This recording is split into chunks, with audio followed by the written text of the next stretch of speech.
So I like to be able to explain what this strange person is doing and wearing these strange vestments. And adults are welcome to listen in, because you might learn something too. Bishops always carry something like this, but there's something wrong with mine. It wouldn't work in its original form. Anyone have any idea what this might be that I'm carrying? Yes? Something that shepherds carry, exactly right. It's called a shepherd's crook.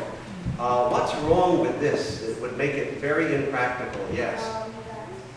It's curved over. Yeah, when I was first consecrated 25 years ago, I didn't realize that rosewood was very fragile. And I wanted to have my crozier made out of rosewood, but they couldn't leave it open-ended because it would be constantly breaking off. But as you can see, this would not be working very well. If I wanted to kind of get you to come, this wouldn't fit over your head, would it? So it really wouldn't work very well. And you know, I happen to live in a big city, so I don't see many sheep. So why would the bishop carry a crozier, you suppose, or a shepherd's crook like this, since I don't ever have to herd sheep? Any idea? Yes? Catch bad people. Well, I wish it were that easy. That's a very good answer, by the way. And I wish it worked that way, but it doesn't quite work that way. But do you remember who said, I am the good shepherd? Take a guess. I bet you do now, actually. Any adults want to? Yes. Jesus, yes. Jesus said, I am the good shepherd. And the bishop is supposed to be a reminder of that to the people who are part of the bishop's flock, which is a group of churches. There are 180 churches here in the Diocese of Virginia. And your bishops, Bishop Susan and myself, both carry croziers, or shepherd's crooks, which is a reminder that we are to be shepherds for the whole people of God in this particular geographical area.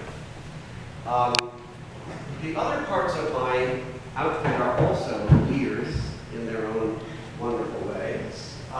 This hat is not a crown. Sometimes people think this is the bishop's crown, but in fact, this hat is supposed to remind us, and if I make a puppet out of my hat, you can see that it reminds us of tongues of fire. You have to look at it from the side.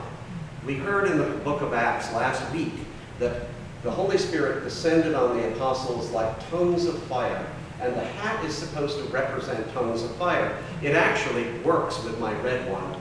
In green and some other colors, it's hard to see the tongues, but I remind young people that it's a tongue, just like in here. That is what the bishop is wearing. And in this case, it's a good reminder too, because I have descending doves here, ascending doves here. I'm not quite sure whether they're ascending on the back, but they are. And my whole vestments are reminding people of Pentecost. These are the descending doves and the flames of fire on the heads of the apostles. And then the bishop also wears a big clunky ring, which is not just, you can touch it if you like, it's big and heavy. And there's something on it.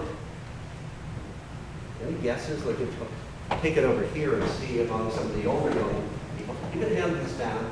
That was the hardest thing to get used to when I first became a bishop, was wearing this big clunky ring. And it isn't the bishop's bling. It's, there's something on it. Can you guess what's on it? It's a crest on it, and it is a signet ring. In the old days, people used to seal documents by dropping hot wax onto the document and then sealing it. This comes out of the Middle Ages, before people, by and large, could read and write. And so a signature didn't mean anything. So what meant something was the bishop had to, oh, I'm sorry, I didn't see you back there. And he was hidden about that. Oh, why don't you sit up here for the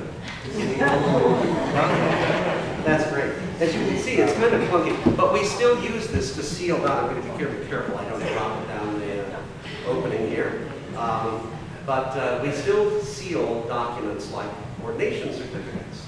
And when a new bishop is consecrated, all the bishops there press their rings into the hot wax, leaving our seal on it. In the old days, in the Middle Ages, when the bishop died, the bishop's chaplain had to destroy the ring right off so that there could be no counterfeits.